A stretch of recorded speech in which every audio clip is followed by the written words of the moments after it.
Está.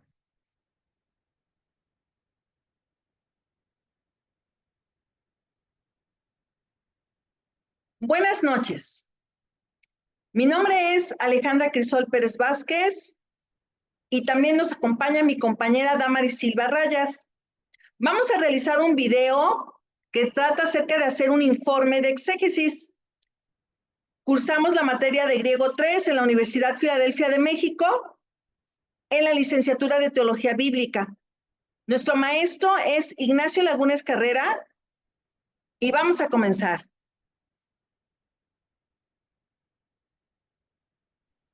Los objetivos para esta presentación, de acuerdo al doctor Richard Ramsey, 2005, el alumno será capaz de A. Situar los pasajes del Nuevo Testamento en su contexto histórico, considerando eventos, costumbres y creencias de la época. B.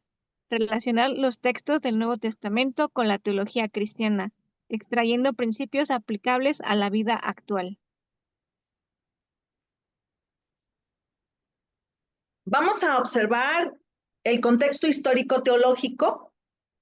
Tenemos 7 testimonios. El primero está a cargo de Papías de Hierápolis a principios del siglo II en la obra Exposiciones. Los argumentos es que Mateo coleccionó los oráculos talogía en la lengua hebrea y cada quien lo interpretó lo mejor que podía. Asimismo, tenemos a Irineo de León, el cual data del año 115 al 200 después de Cristo. Su obra se llama Contra herejías. Y los argumentos es que Mateo también escribió un evangelio entre los hebreos en su propio dialecto, mientras Pedro y Pablo ponían fundamentos en la iglesia. El tercero es Clemente de Alejandría, en el año 150 al 215 después de Cristo.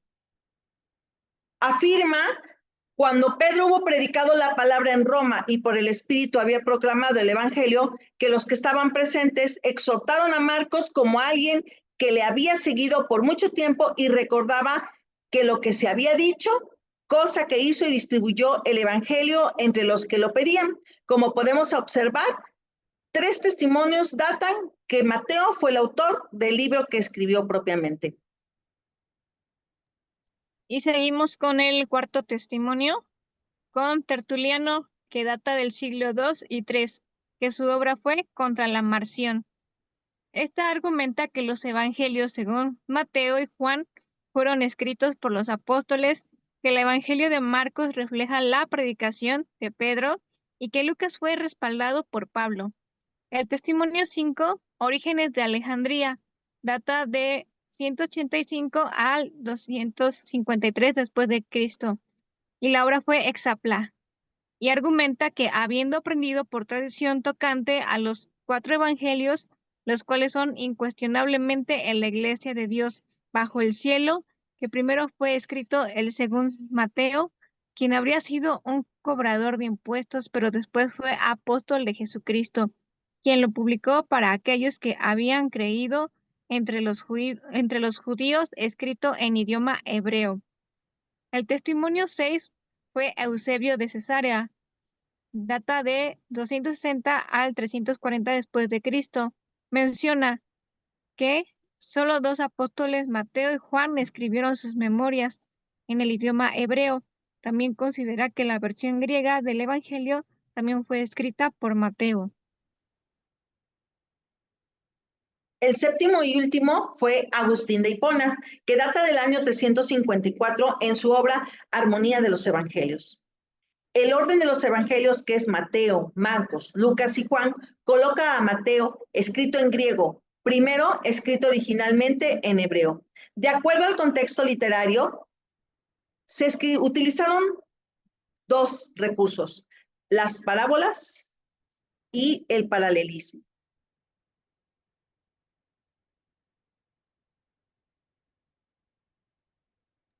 El contexto cultural comienza con las multitudes, que es la parábola del sembrador, y que la pausa es parábolas como cumplimiento de la profecía.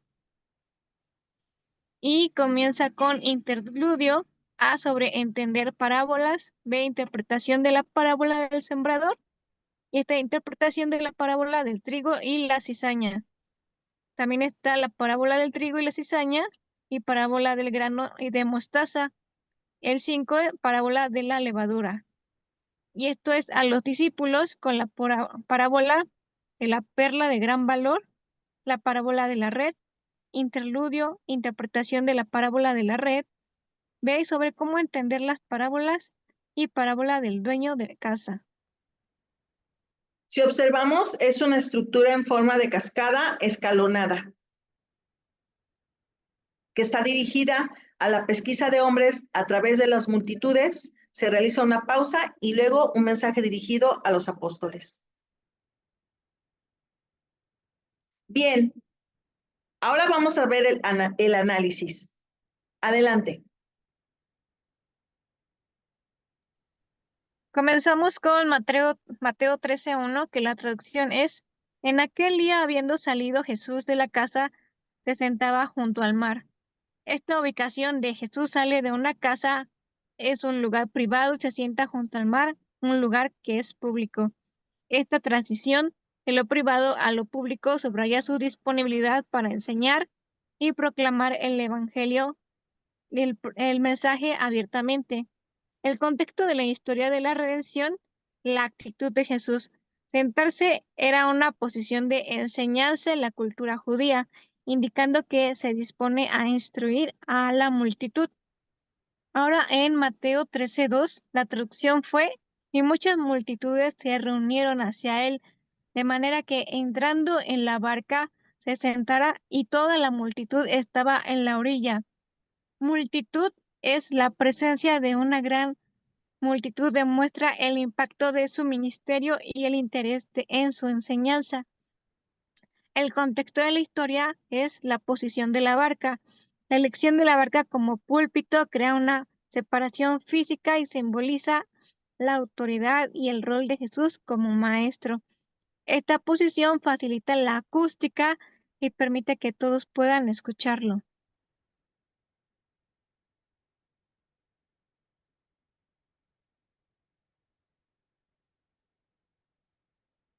Adelante.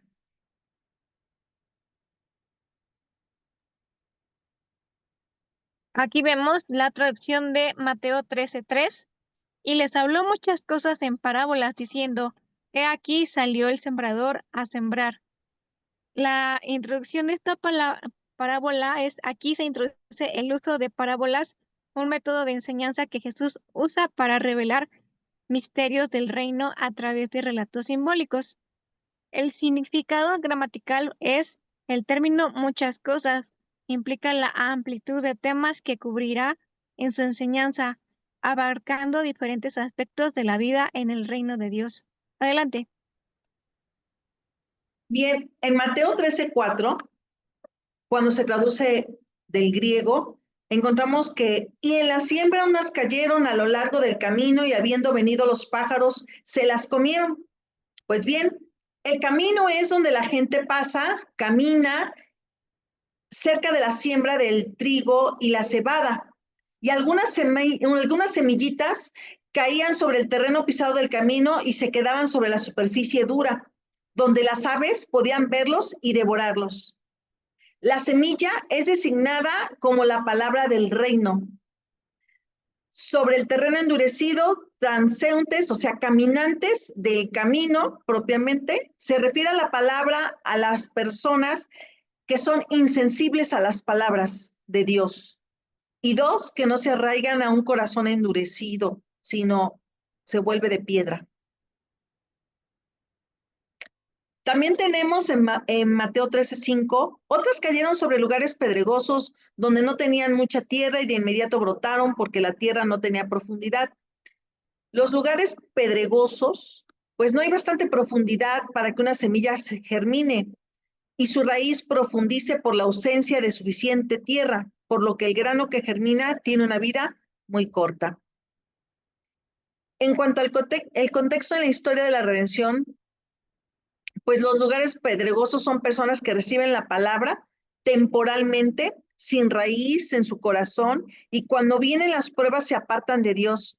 La raíz se refiere a que los creyentes deben estar arraigados y sobreedificados a Cristo y a la fe puesta en Dios.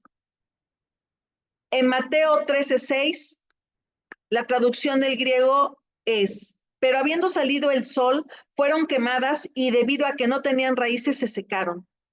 Su contexto sintáctico resulta que el sol, por no haber suficiente tierra, afecta el crecimiento de la planta y por consiguiente cuando sale el sol produce muerte y al quedar expuesta la seca por completo. En cuanto al contexto de la historia de la redención, pues número uno, a la persona que le falta perseverancia para arraigarse en la fe, cuando viene una aflicción o persecución por la palabra, inmediatamente tropieza en su crecimiento y en la aflicción renuncia a su profesión.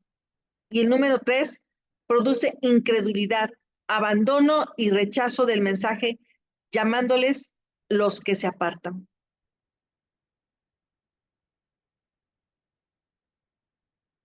A continuación, mi compañera Damaris dará unas bellas conclusiones y me gustaría que prestaran atención. Después de un análisis exhaustivo de los textos que hemos mostrado, comprendimos que la profundidad de los elementos morfosintácticos y semánticos presentes en el pasaje, al desglosar los términos griegos, hemos podido acercarnos a la riqueza del significado original, capturando la intención literal del autor y los matices teológicos que completen la enseñanza bíblica. El ejercicio del exégesis reafirma la importancia de estudiar el texto en su idioma original, porque nos brinda una base sólida para interpretar y aplicar sus verdades en nuestro contexto actual.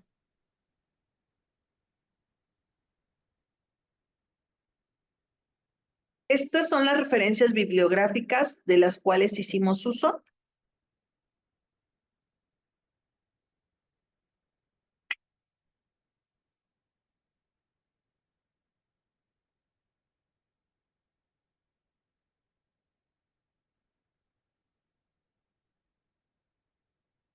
Por último, les agradecemos su tiempo, le agradecemos a Dios por habernos dado sabiduría e inteligencia celestial en realizar este trabajo. Espero que les haya gustado. A nuestro maestro,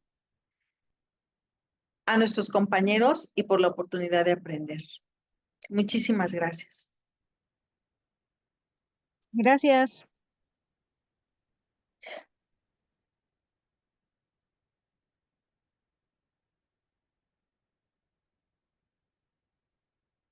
Oye, Damaris, Finaliza la grabación. sí voy.